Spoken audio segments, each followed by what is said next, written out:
तो hello dear students, welcome back to my channel.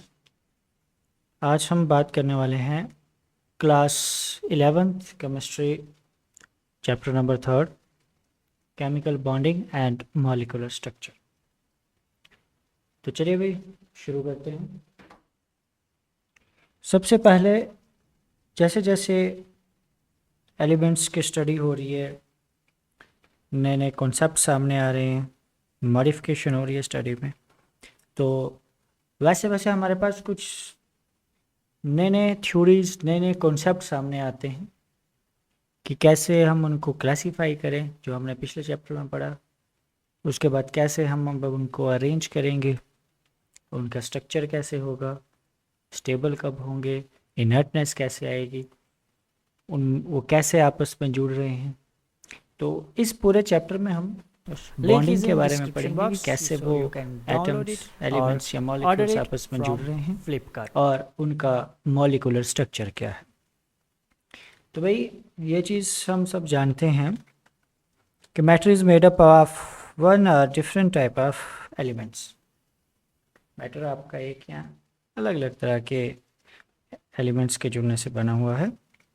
और normal condition की अगर हम बात करें तो कोई भी एलिमेंट्स जो है वो इंडिपेंडेंट एटम नेचर में एग्जिस्ट नहीं करता है। सिर्फ हमारे पास नोबल गैसेस हैं जो इंडिपेंडेंटली एग्जिस्ट करते हैं, ठीक है। और जब आपके पास बहुत सारा ग्रुप ऑफ एटम्स आपस में जुड़ जाता है और उसके बाद आपके पास कुछ जो आपके पास स्पीशीज़ बनती है, उसमें कुछ कैरेक्टरिस्टिक प्रॉपर्टीज़ होती है, ठीक है। तो चलिए भाई शुरू करते हैं। अब हमारा चैप्टर ही है क्या, केमिकल बॉन्डिंग। तो सबसे पहले हमें समझना होगा कि आपके पास केमिकल बॉन्ड क्या चीज़ है, ठीक है। तो साथ साथ में आप नोट्स बनाते रहें और एट द एंड मैं पीडीएफ भी इसकी शेयर कर दूंगा। लेकिन अगर साथ में आप समझते हुए नोट्स बनाएंगे तो वो आपके लिए ज़्यादा बेनिफिशियल रहेंगे। तो केमिकल बॉन्ड क्या है आपके पास कि it is a kind of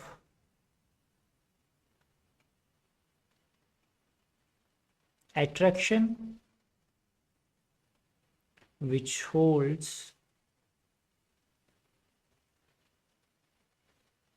two or more constituent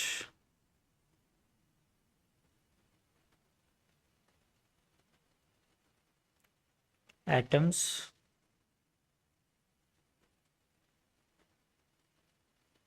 molecules or ions together। Chemical bond क्या है आपके पास, एक टाइप की अट्रैक्शन है जो दो या दो से ज़्यादा कांस्टेंट एटम्स को या मॉलिक्यूल्स को या आइंस को आपस में जोड़ के रखती है। And this process of combination, this process of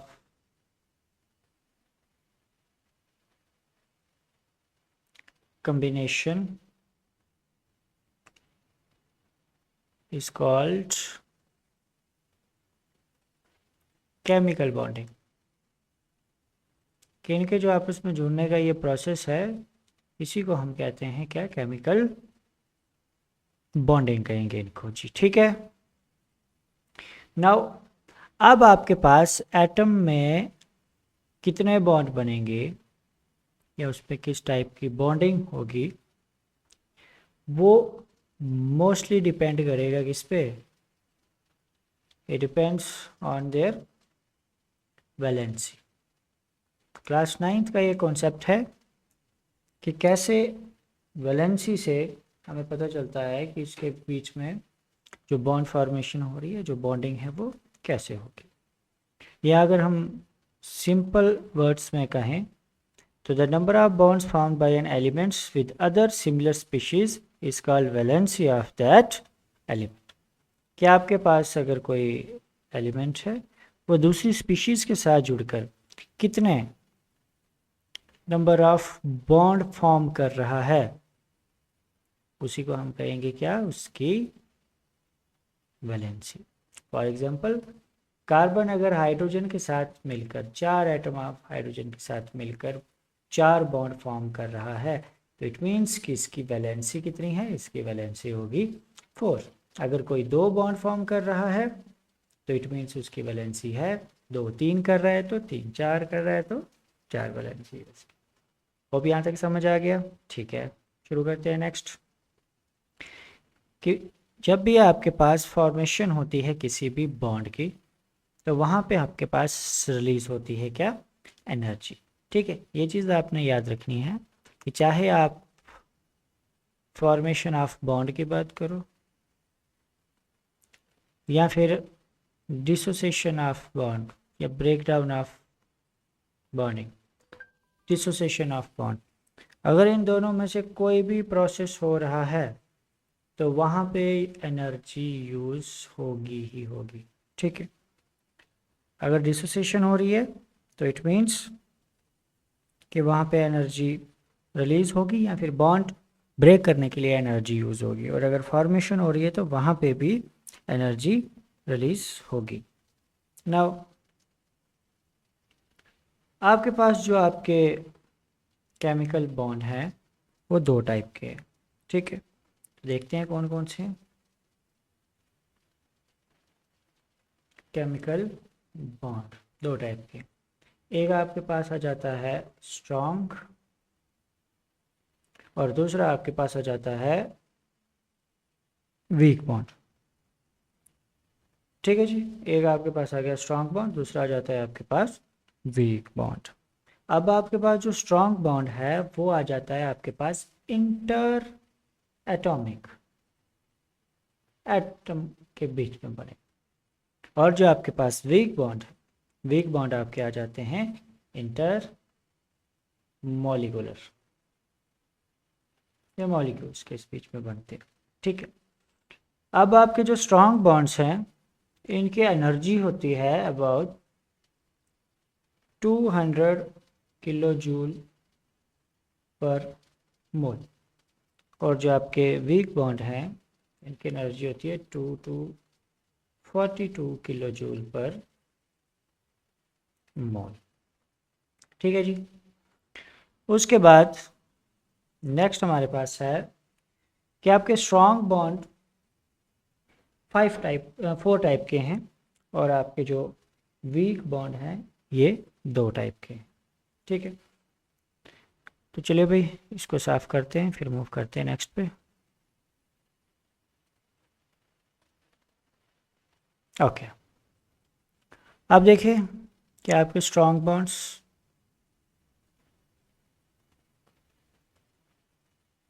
और उसी के साथ आपके पास आ जाते हैं वीक बॉन्ड्स।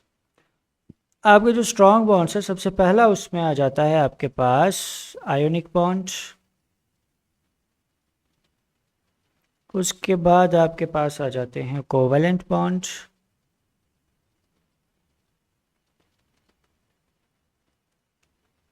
फिर आपके पास फर्दर आ जाते हैं coordinate bond,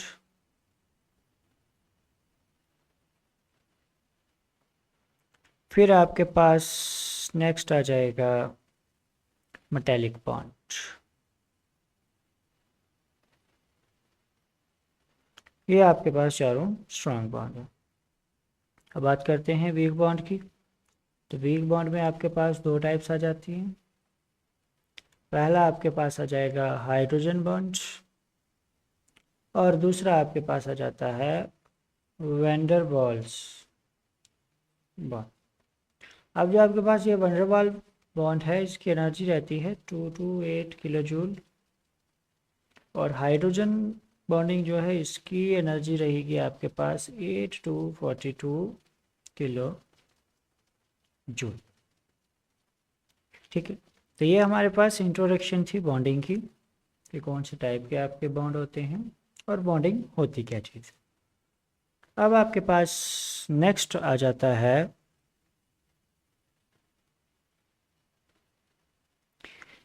Kossel-Levi's approach to chemical bond. ठीक है, कोसेल-लेविस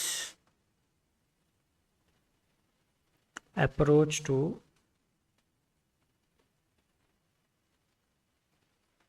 केमिकल बॉन्डिंग।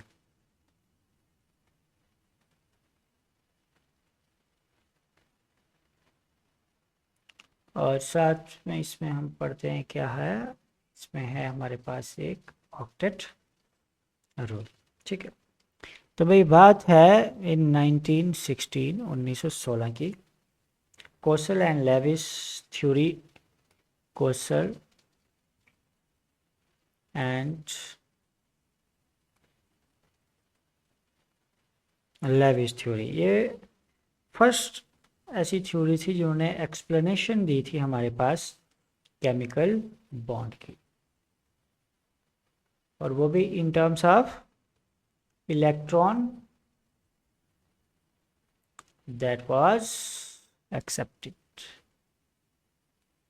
कि जो स्पीशीज इलेक्ट्रॉन एक्सेप्ट करती हैं उस बेस के ऊपर कोसल्स और लेविस ने अपनी एक थ्योरी दी थी, और ये फर्स्ट अटेम्प्ट रहा केमिकल बॉन्ड को डिस्क्राइब करने का। अभी इस थ्योरी के अकॉर्डिंग क्या था, इसके क्या पोस्टुलेट थे, सबसे पहले साथ साथ में आप नोट करते जाइए कि outer most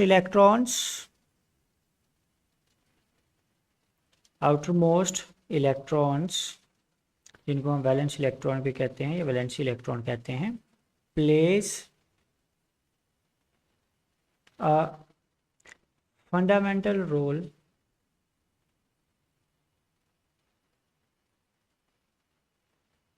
in chemical bonding.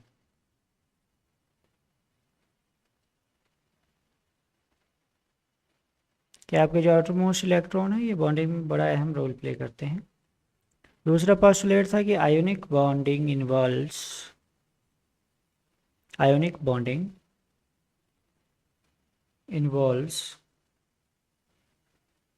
The transfer of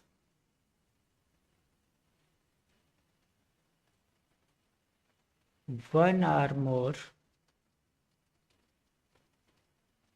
electrons from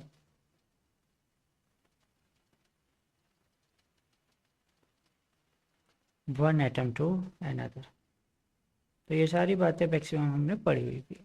ionic bonding क्या है आपके पास, जिसमें एक या एक से ज़्यादा इलेक्ट्रॉन्स कंप्लीटली ट्रांसफ़र हो जाते हैं एक एटम से दूसरे एटम के ऊपर, उससे चार्ज डेवलप होगा, जिसने लूज़ किए होंगे उसके ऊपर पॉजिटिव चार्ज, जो गेन करेगा उसके ऊपर नेगेटिव चार्ज, और इन चार्ज की वजह से ही आपस में एटम्स अटैच हो जाते हैं। ठीक है, थर्ड था इसका पोस्टुलेट कि covalent bonding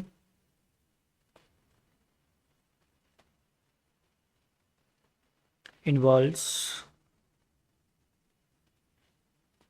sharing of electron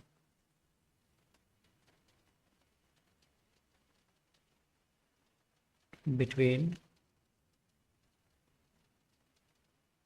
two atoms।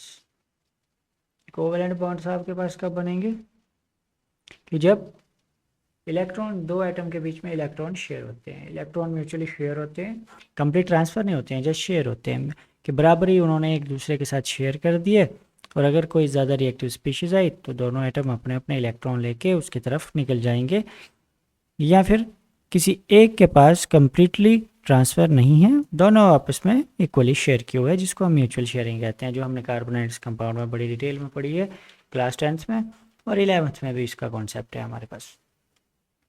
उसके बाद आ जाता है फोर्थ पोस्टुलेट है electron are transferred or shared, electron are transferred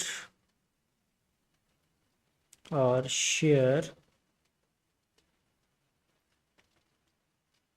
in such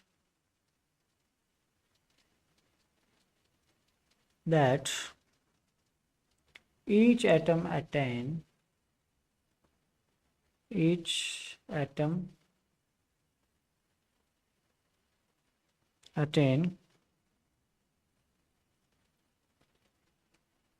near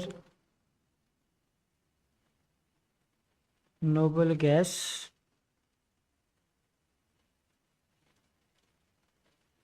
configuration. और नोबल गैस कन्फिगरेशन क्या है आपके पास, कि having 8 electron in outer shell. कि कोई भी इलेक्ट्रॉन जब ट्रांसफ़र होते हैं, चाहे वो गेन किए जाएं, लूज़ किए जाएं, म्यूचुअल शेयर किए जाएं, वो इस तरीके से होते हैं कि जो आपके पास एटम्स हैं वो नोबल गैस कन्फिग्रेशन को अटेन कर ले। यानी कि उनके जो लास्ट शेल है उसमें 8 इलेक्ट्रॉन होने चाहिए। अगर 8 इलेक्ट्रॉन है वो स्टेबल है, जैसे कि आपके पास नोबल गैसेस हैं। अगर 8 इलेक्ट्रॉन है तो इट मीन वैलेंसी ज़ीरो है, वैलेंसी ज़ीरो है तो वो उसकी जो रिएक्टिविटी है वो कम हो जाएगी, रिएक्टिविटी कम हो जाएगी तो वो किसी दूसरे एलिमेंट के साथ उसको रिएक्ट करने की ज़रूरत नहीं पड़ेगी। जितने भी ये केमिकल रिएक्शनें होती हैं, केमिकल बॉन्ड बनते हैं, इन सब का मेन मकसद क्या है? स्टेबिलिटी, की ये स्टेबल हो जाएं और ये कोशिश करते हैं कि जो आपकी नोबल गैसेज हैं उन जैसी इनकी इलेक्ट्रॉनिक कन्फिग्रेशन हो जाए। तो उसी तरीके से ये इलेक्ट्रॉन को शेयर करते हैं। एंड एट लास्ट अभी जो है हमने पढ़ी above arrangement is called octet rule।